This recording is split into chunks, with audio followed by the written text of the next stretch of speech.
The count is at 40 days till our next adventure. It's going by so fast now. Now, before we get started, I just want to say thank you for supporting my channel.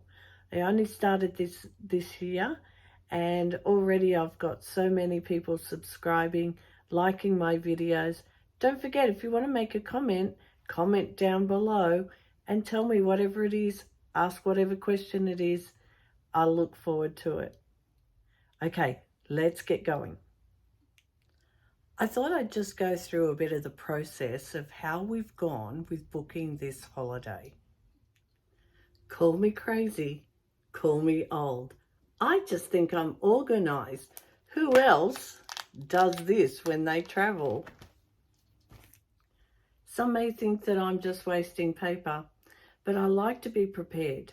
I keep it in paper form as well, because you don't know what's going to happen when you travel with your phone. Will you have internet? Will you be able to get up any sort of pictures that you've taken? I like to have it in paper form as well. Let's start this adventure at the beginning. 40 years ago, my husband and I got married, and we took a honeymoon across to Tahiti. So this year, I thought that we would go back again. Earlier this year, we did go back. We went back on a little motor yacht and we cruised around the islands. We had such a great time, we decided we're going to go back again. What a way to celebrate 40 years of marriage. So this time we're doing 18 nights on a Trans-Pacific cruise with Royal Caribbean. We start off in Hawaii, and then we will stop in Papeete, Tahiti, and we'll go to Moorea and Raiatea, which are islands around Tahiti, across to New Zealand, where we'll go to Auckland and Bay of Islands, and then home to Sydney, Australia. We've decided to celebrate one whole year of 40 years of marriage. Hi, I'm Michelle from Travelling Over 60. Let's go and have a look at this adventure.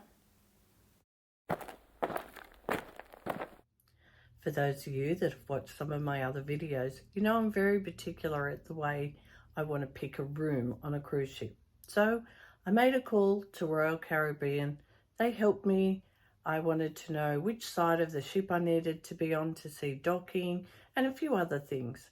They sent me a quote, and I read over the quote and decided this was it for us. So we went ahead and we put down a deposit. Remembering when you're booking that if you have a special occasion like 40 years of marriage, then don't forget to either tell them, or if you're going through a travel agent, tell the travel agent so that they can make note of it, and then you can celebrate it on the cruise. Now, we did go ahead and book ours through the consultant with Royal Caribbean, but you can pick a travel agent. They don't cost anything to go to a travel agent. You can do it that way, or you can just purely book on the internet yourself.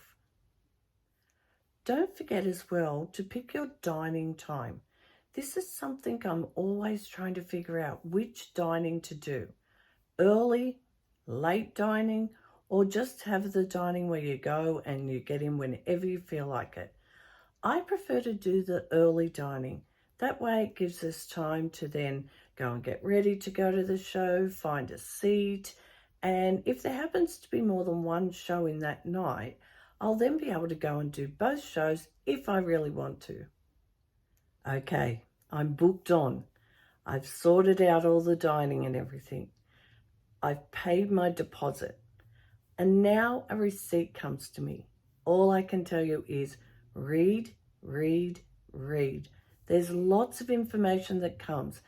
Don't skip over anything. You need to actually read this so that you don't miss anything.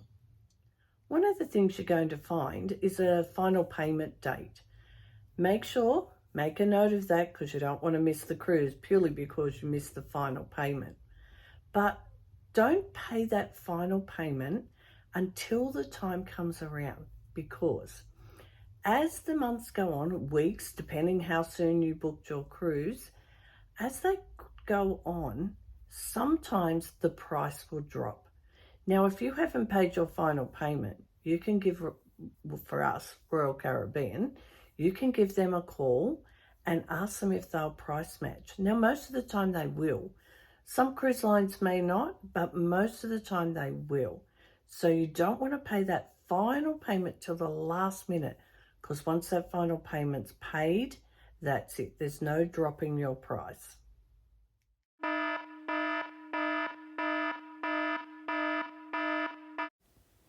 Once your trip is booked, now's the time to go out and get travel insurance. Do some research. Go online, check with your credit card. Some credit cards will offer you free travel insurance, but there's so many policies out there. Go and do your research and pick what's best for you and your needs and book it as soon as you've booked your trip. Okay, so we're paid, and now it's time to start thinking about what are you going to do in the ports? What tours do you want to do? Who do you want to go with? Do you want to book with the cruise line that you're actually booking the cruise with, or book a tour through a third party when you get off the ship? There's always vendors around that are waiting to just take your money so that you can go on a tour. Let's talk tours. Now, depending when you booked your cruise, if there's not too long until you actually cruise, you may be able to book tours straight away. But if you've booked more than 12 months in advance or 12 months in advance, you might have to wait. So in that case, you've got to keep checking back to see when the tours are being released, because they get booked out really quickly. The next thing to decide, are you going to go with a cruise from the cruise ship, or would you go with a third party, a vendor that's just on the dock as you get off the cruise ship? My one thing I say to you about that is I always book with a cruise ship because I don't want to be a pier runner. Now, if you don't know what a pier runner is, you need to go and YouTube that. It's the funniest thing, but I don't want to be that funny thing. If you book with a cruise ship, they will wait for you if you run late getting back. Some sort of an accident happened on the road while you're traveling, they will still wait for you. But if you're with a third party, they're not waiting. You then will have to find your way to the next port. So you found a tour. You want to book a particular tour. Make sure you know what currency it's in. Don't get caught up with that. Some ships will put the pricing up in American dollars. Some people will put it up in Australian dollars. It depends on the cruise ship. So check before you book that you know exactly how much you're going to be paying. So when we booked our tours, we did wait just for a week or two before we booked after paying our deposit. The thing was, we didn't want to book too soon. We were still deciding, and we thought maybe the price would get cheaper. They did offer an early bird price that came to us straight away. It didn't get any cheaper. We've got 40 days to go now, and it's not gotten any cheaper in that time.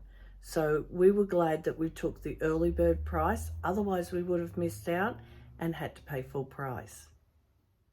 Tours are booked. Now it's time to talk about things on board. Most cruise lines are going to offer you a beverage package. Keep in mind that you have to just decide that for yourself. The longer you cruise, the more expensive the beverage package. Now, work out for yourselves how much the cost of a drink approximately is, how much the package is, and how many drinks you would have to drink per day to get the most of it. Keep in mind, water and specialty coffees are an extra fee on board. So work out if it's going to be worth your while. There'll also be an internet package. Again, that's up to you if you want it or not. We don't normally get it, but this time we have because we're away for so long. I've heard mixed reviews. Some say it's great, some say it's not so great, but I'll review it when I'm on board and let you know. Each cruise line has some specialty dining. You might like to go and do that one night when you're on board. Have a look into it and see which restaurant they have on your ship. have a look at what they offer and whether you might like to book that. Some cruise lines you can book it before you get on board, and others you just have to wait till you get on board. That's up to you to research and find out which you have to do. Now, as it gets closer to sailing, they might send you an email that's going to ask for you if you want to bid for an upgrade. Now, I spend so much time picking the room that I want, where I want it. I don't normally do that, but it is something you can do. You can go in and put in a bid. It's very straightforward. The instructions are all there, and you might be lucky enough to get an upgrade. But you won't know where that room's going to be until they give you the room number. Now, once you've paid your final payment, they'll usually send paperwork through to you. Might come through a little bit earlier than that, but on the paperwork, it possibly will tell you a check-in time. Now, some cruise ships will give you a check-in time, might be 6 weeks prior to you getting on the ship, and some will let you check in straight away. So it's something, when I said before about reading all that paperwork, have a good look and see if you can see it there. Otherwise, when you get the app, go and have a look all over the app. You might find in your personal information, it will tell you the check-on date there. Then you go on, and that's where, in most cases, most cruise lines will let you choose a check-in time when you're going to get on the ship. They usually will break it down into like between 1 and 1:30, 2 and 2:30, and you pick a time when you find it's best for you to get on the ship. Now, people are constantly asking, is early better than later? It's a personal choice. I like to get on early because I do videoing for my YouTube channel, so I like to be on before there's too many people. Others like to leave it to the very last minute before they get on and make the most of the place where they're staying. Go and do a final tour, lay on a beach if you're in Hawaii, and they'll just do something that makes them happy before they get on the ship, especially with a cruise that's going to be 18 nights. You're not going to miss out on anything. Most of the time you can't go to your room straight away anyway, but some people would just like to get on early and maybe have something to eat, a bit of a swim in the pool. It's just a personal choice. You choose. Most cruise lines have an app these days. Just go on into the App Store and then just look up in the search button the name of your cruise ship. See if it comes up, and if it does, it's worthwhile getting it. Last time I didn't research it very well at all, but this time I've got the app for the cruise line we're traveling on. I've researched it. I've spent time opening and closing all the buttons and things that it has on it. And I've even booked my tours on the app. I also will be able to check in when it comes check-in time on the app. And I think it's a really good thing. Let's have a look at the Royal Caribbean's app. By the way, comment down below, do you say 1, Royal Caribbean, or number 2, do you say Royal Caribbean? I'm interested in how everyone says it. Okay, back to the app. So having a good look at it here, you can call up the restaurants, have a little look, reserve, you can see their menus. And on the front page, you get quite a bit there to choose from. If you go into the welcome aboard, there's a whole lot of information there. Go and have a good look at it. You'll pick up some tips. Then you come to the next screen. This screen's got lots to choose from. At the bottom of the screen, you choose the day that you might be in port. It'll come up with all the different excursions that you can choose that are connected with the cruise ship. Choose which one that you want and you can reserve it. This is one that we'll be doing, and as you can see at the top it says reserved. Once you've reserved it, it'll show up in your app as well. Good way to keep track of everything. One of the other things you can do is call up the deck plan. This is really handy. The ships are so big these days. You want to find the way back to the room, you can call up the deck and then have a good look on it. If you want to find where the restaurants are, where your entertainment is, or even just the elevators, it's great to have it on hand on your phone. Now you can go and explore all this for yourself, but one last thing I want to tell you, on the right hand side there is a check-in button. So when it comes time to check in, click that button and go and pick the time that you'd like to embark. Wow, that's been a lot of information so far. Are you liking it so far? Don't forget to support me and give me a thumbs up. Okay, let's keep going. There's still more. If you're cruising from a destination that's not your hometown, you need to think about, do you need flights? I personally would not go and fly into a destination and get on the ship on the same day. Don't forget, go and have a look at pier runners. Same thing. If you're late and you're running up that pier, then you're going to miss the ship and they won't wait for you. When booking your flights, take into account most flights will offer you extra legroom, maybe a premium economy, business class or first class. If you can afford any of them, it's a long way, especially from Australia to Hawaii.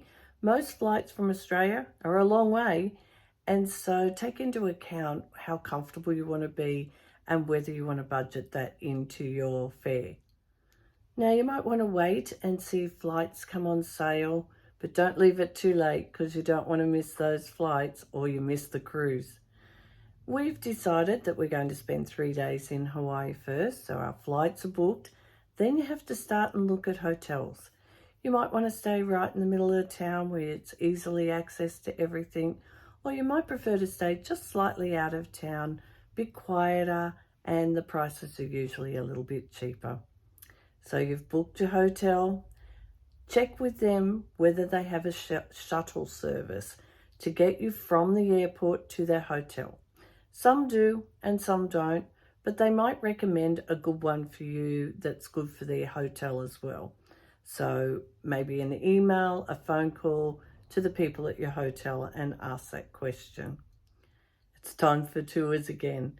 If you're going to spend a few days in the place where your ship will come in, then take into account you might want to do something on those days. Make the most of it. And so research some tours, make sure you've got transportation from your hotel to your wherever your tour is. Sometimes they'll pick you up from the hotel door, and other times you might have to walk a little way. For us in Hawaii, we just have to walk up the street. And another one, I had to book the transportation separately to get from the hotel to where we were going. But more of that when I video when we're actually there.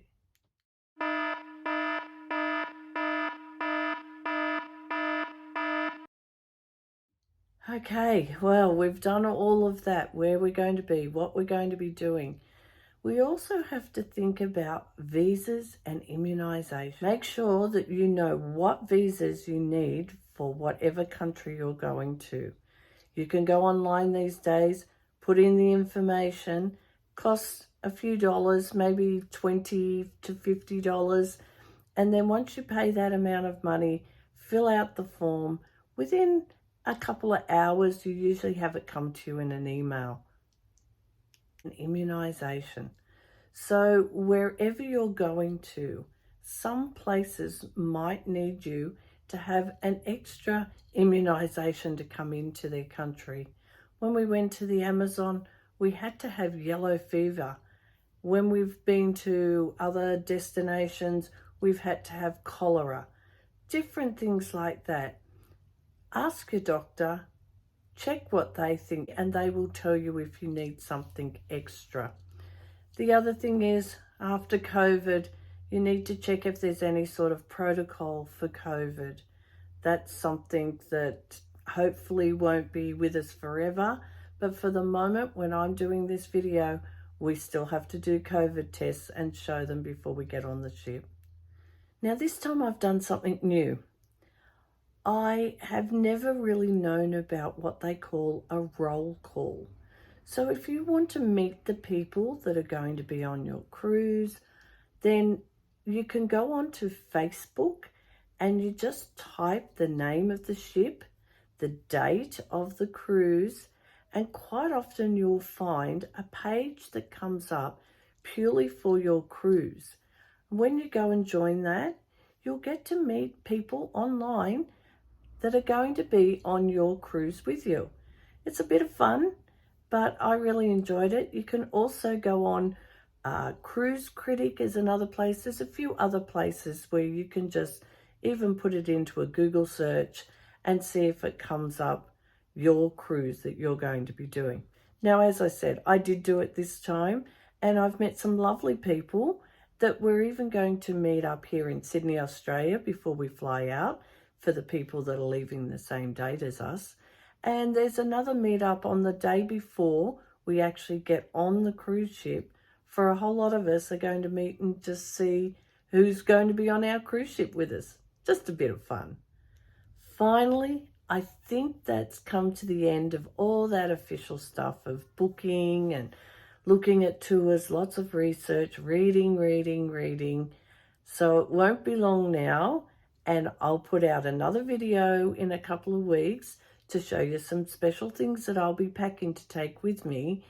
And then before we know it, we'll be up and away and off to Hawaii. Come join me on that adventure. And don't forget, if you've liked this video, give me a thumbs up and subscribe to my channel. And if you ring the bell when my next video comes up, you will get to see that video as well. You'll get the notification.